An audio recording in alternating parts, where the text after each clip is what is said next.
All right, everybody. We're back with part 3 of the Bears offseason preview video series with your boy Glenn. Today, we're going to talk a little bit of the draft game plan, followed up with a live draft through a simulator. I'm going to use the Pro Football Focus draft simulator just so you guys know. I am a little bit partial to that site. I think it's a great source of football insight.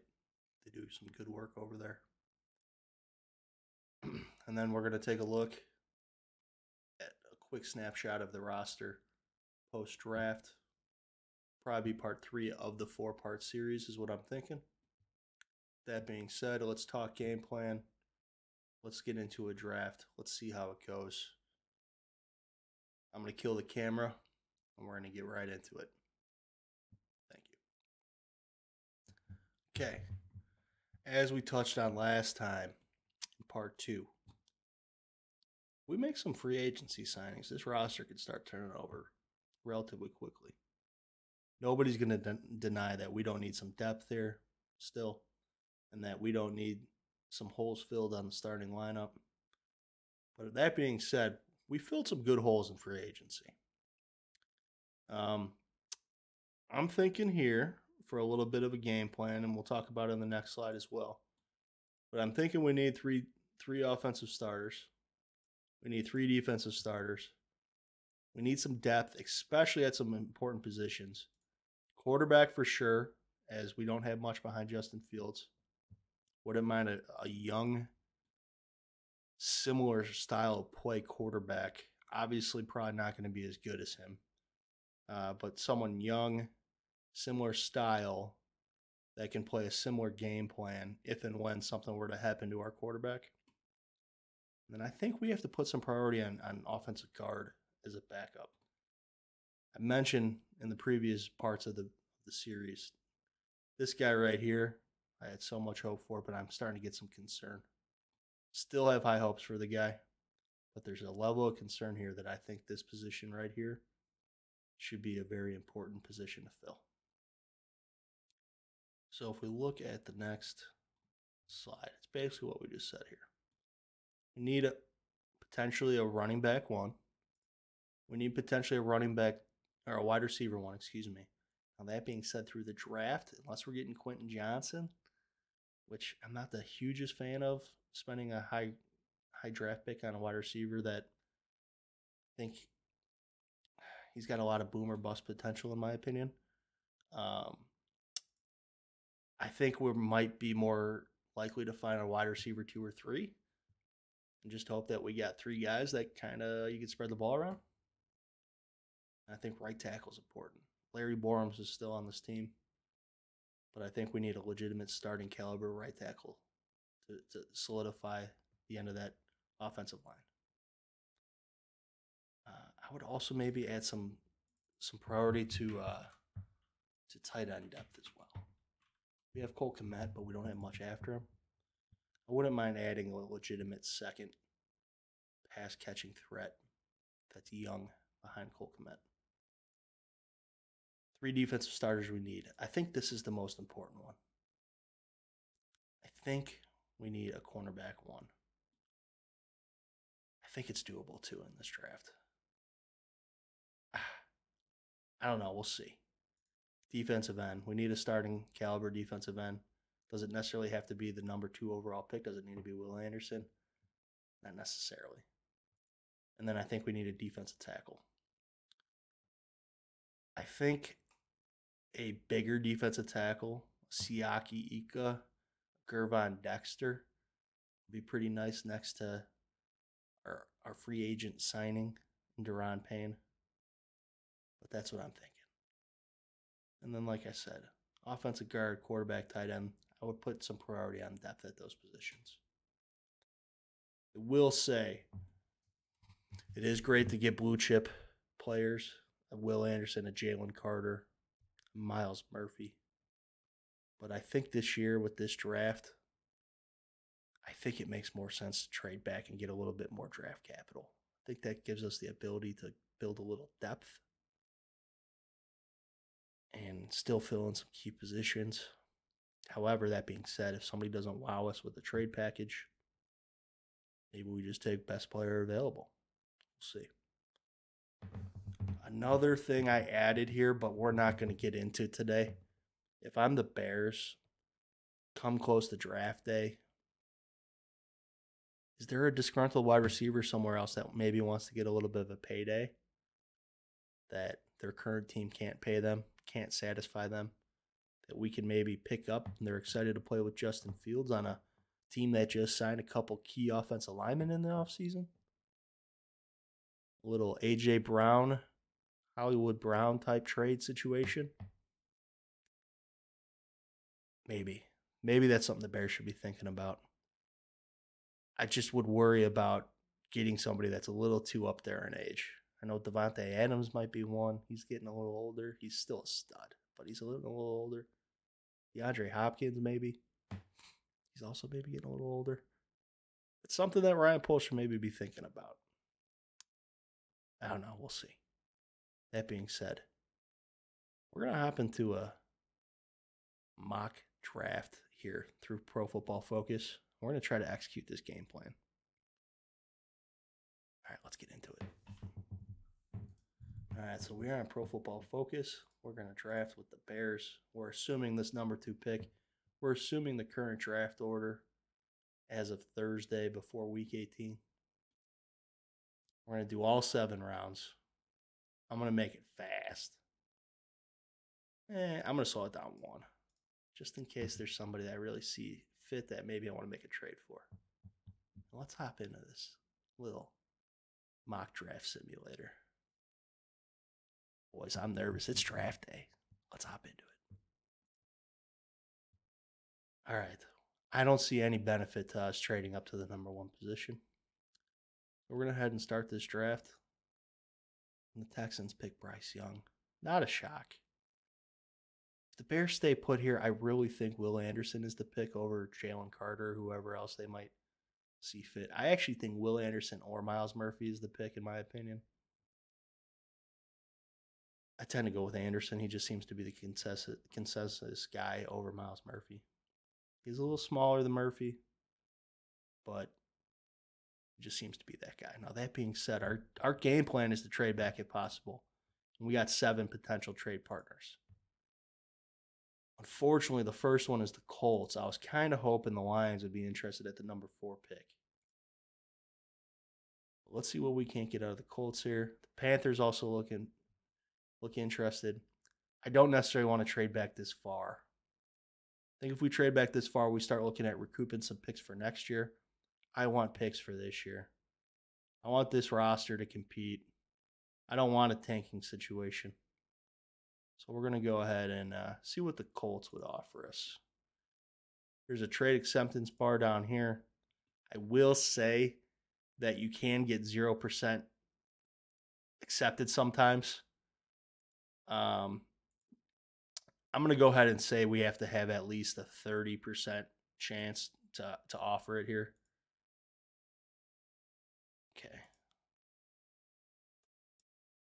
Okay, so there's a 40% chance, 28. All right, let's see if they'd consider that this trade. 1st and the 3rd next year. We are picking up a couple picks in the top 100 this year. I'd like to get, really wish the Lions were interested. Or even the Steelers. The Steelers got a couple picks. It would be our pick back, but what do the Panthers got going on? They got the 57 too. Or maybe the Panthers are a better fit for us.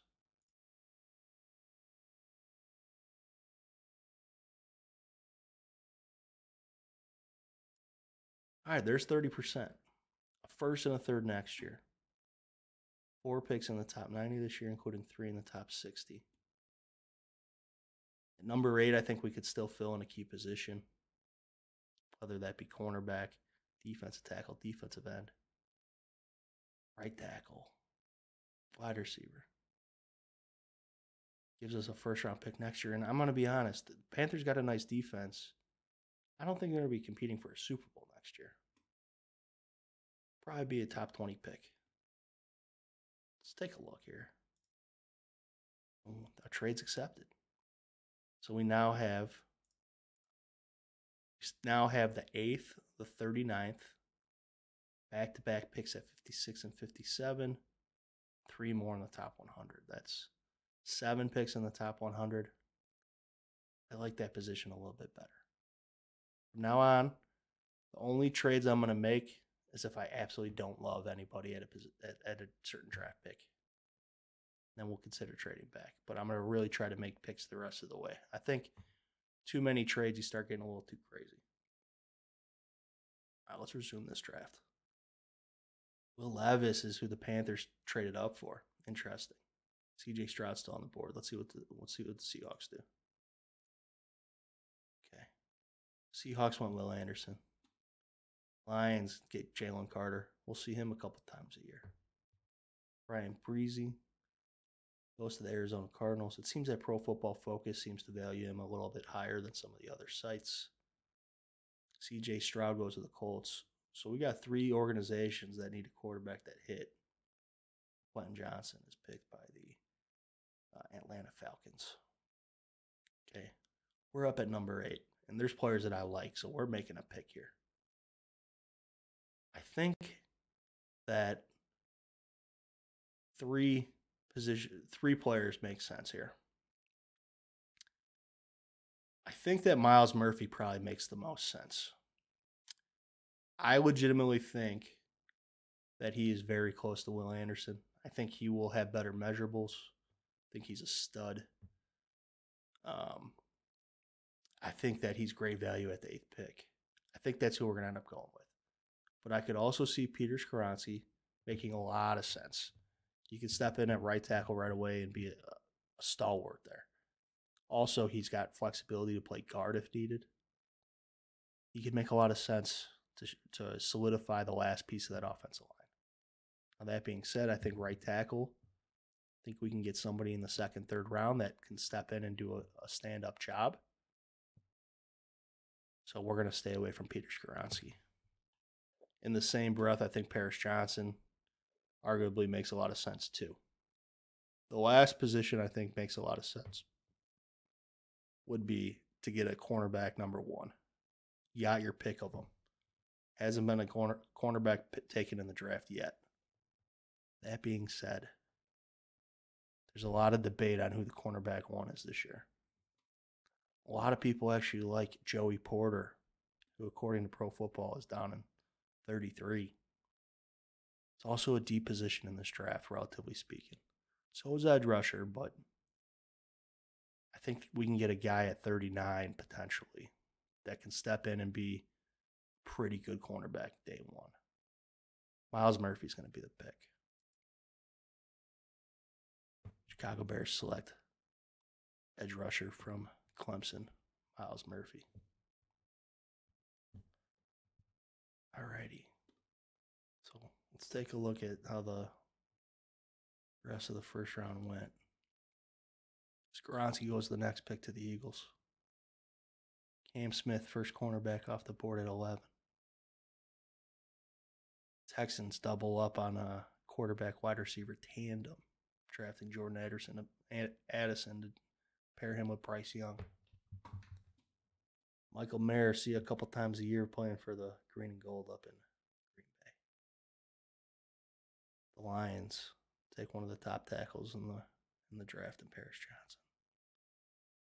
The Bucs find their Tom Brady, future replacement, Anthony Richardson. Guy with all the tools, but a lot of work to go. Jackson Smith and Jigba goes to the New York Football Giants. I like that pick for them. Cowboys pick up Bijan Robinson. Tony Pollard is a free agent in the offseason. I think he'll be gone. Zeke isn't what he used to be. I'd say that pick actually makes quite a bit of sense for them boys down in Dallas. Anton Harrison was a guy I was kind of hoping might slip down to 39 for us, but he's gone. Josh Downs is the receiver I think I like maybe most in the draft. He's up there with anybody, I'll say. He goes to the Texans as well. So they got Young, Addison, and Downs going all in on the quarterback and his weapons. Siaki Ika is a guy I would have loved to have next to Deron Payne. Won't be an option. Joey Porter so close to sliding all the way to 39. He gets picked at 37. Let's look at our options here. Tight end depth. Luke Musgrave, great catcher. I don't think he's a great fit. I would argue that Darnell Washington would be a better fit for the Bears. Great blocker and a lot of athletic potential. Byron Young. A lot of debate on the value of this guy. I will say his production has been really good, especially in terms of sacks in the SEC. I personally like Byron Young, but I don't know if we're going to make that pick here. Andre Carter, another guy on the edge that can make a difference. At this point, we'd be looking for, that'd be some edge depth after we signed Arden Key and then drafted Miles Murphy. Blake Freeland, I don't think I like him at 39, but that's a guy that can play right tackle right away for us. Emmanuel Forbes is an interesting option at cornerback. Gervon Dexter is a guy I'd love to have next to Deron Payne. All right, we're getting too far down here. All right, if we're looking at all the names we just mentioned, tempted to say that Darnell Washington might make the most sense. Emmanuel Forbes is up there too. Let's pull in cornerbacks to see what we're looking at here. After he's done, I don't know how much is left. I'm starting to look at some second-tier type guys. This might be a little bit of a reach, but it's a position of need. And the way the draft is falling, I'm going to go with Emmanuel Forbes out of Mississippi State. 2 defensive holes filled. All right. We're on to the 56th and 57th picks back to back. I think I already know where we're going. Jalen Hyatt is an interesting pick. But I think we're going to hit the double up right here on 2 guys right next to each other. I think we're going to hit on Cooper Beebe, filling in to be that backup guard that we talked about being so important on this team. And Gervon Dexter is going to fill in that spot next to Deron Payne.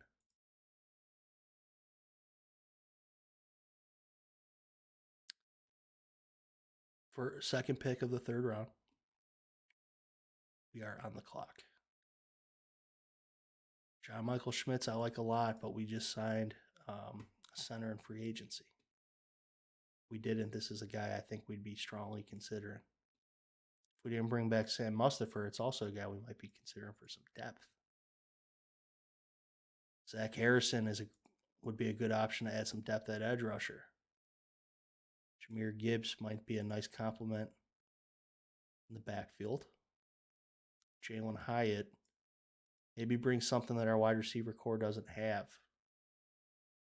Marvin Overshown, we want to talk about a physical specimen at the linebacker position. Juwan Jones is a good option at right tackle. Zay Flowers is a good option at wide receiver.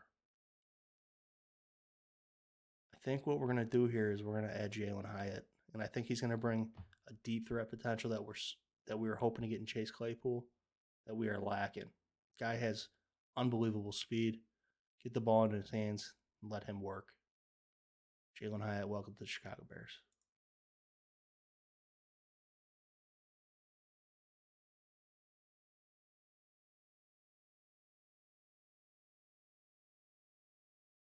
I'm tempted to go with Overshown right now for some depth at linebacker.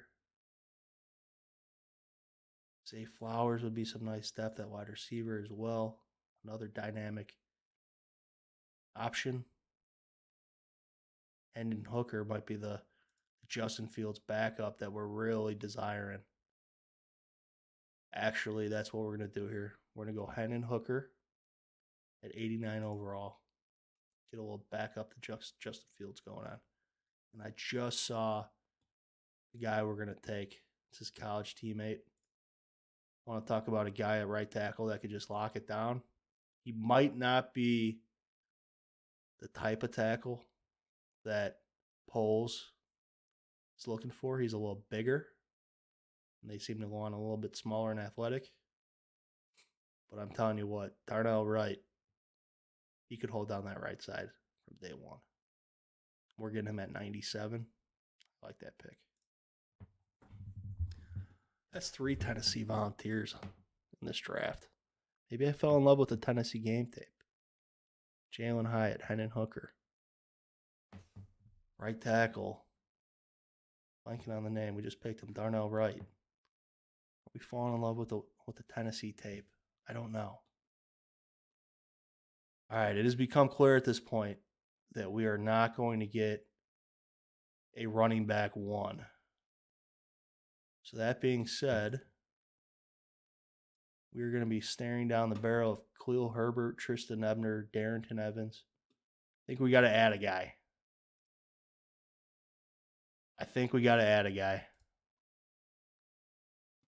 Excuse me for fumbling over this a little bit. Let's take a look at halfback real quick. Kenny McIntosh is obviously going to be a hot name, considering he playing in the college football playoff on arguably the best team in the country. But there's 2 other guys on here that I like a little bit more, I think. Chase Brown is an all-around back.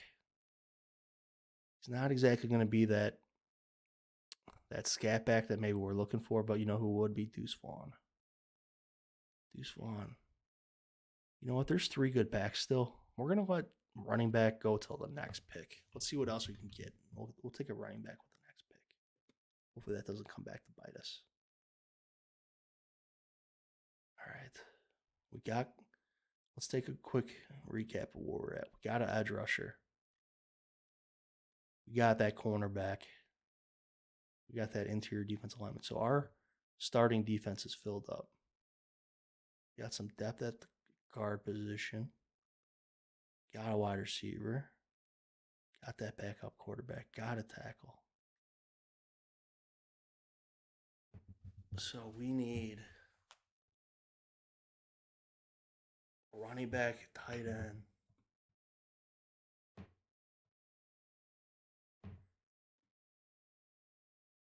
Running back, tight end would fill in nicely for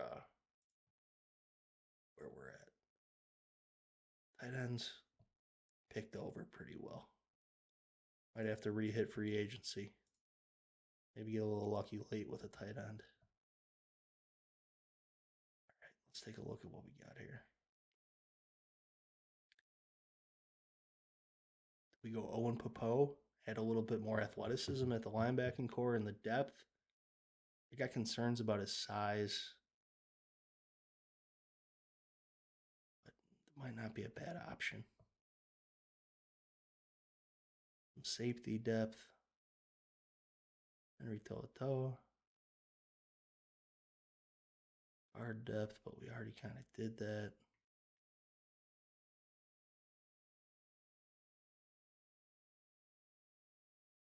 All right, let's go with Owen Popo. We'll add some athleticism at the linebacking core. And then if we look back at the running backs here, okay, so Chase Brown has been taken.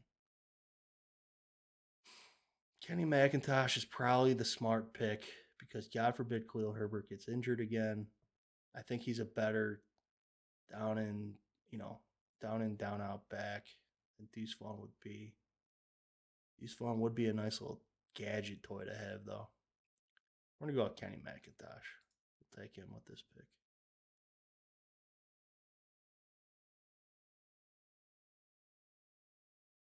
All right. Thinking maybe safety we go at some point here. Maybe tackle. Maybe some line depth as well.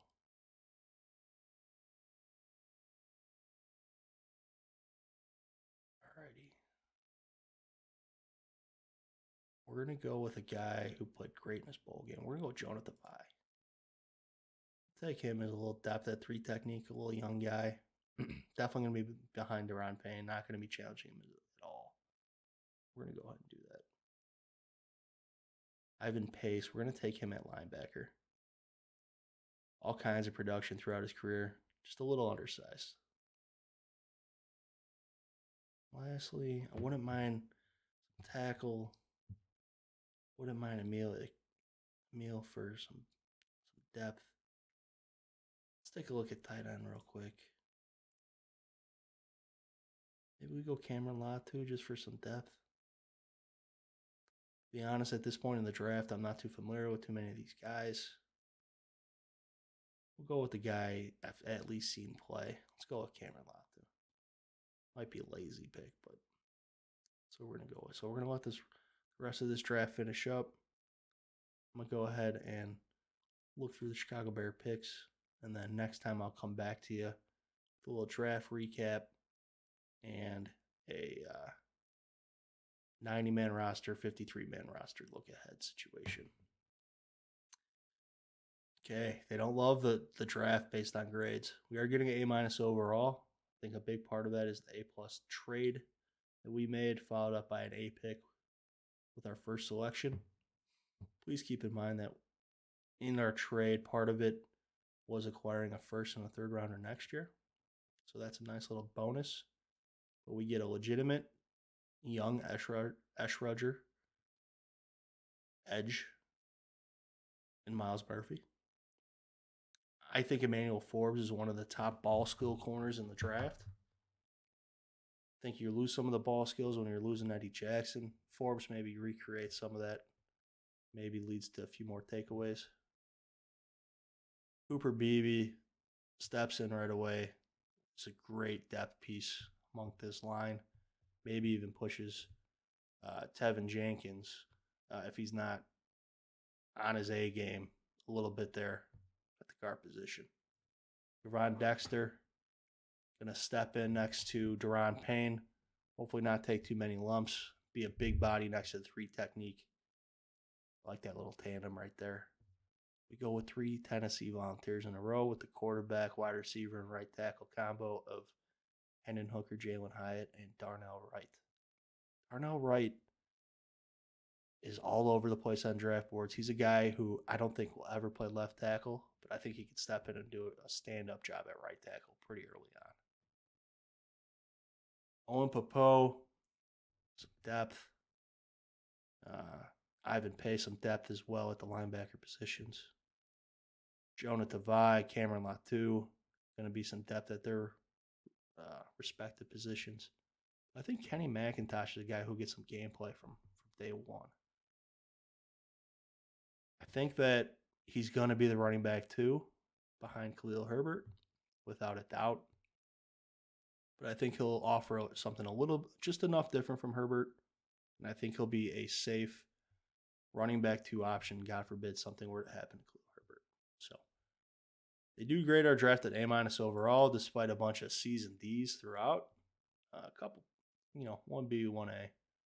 But that's the draft.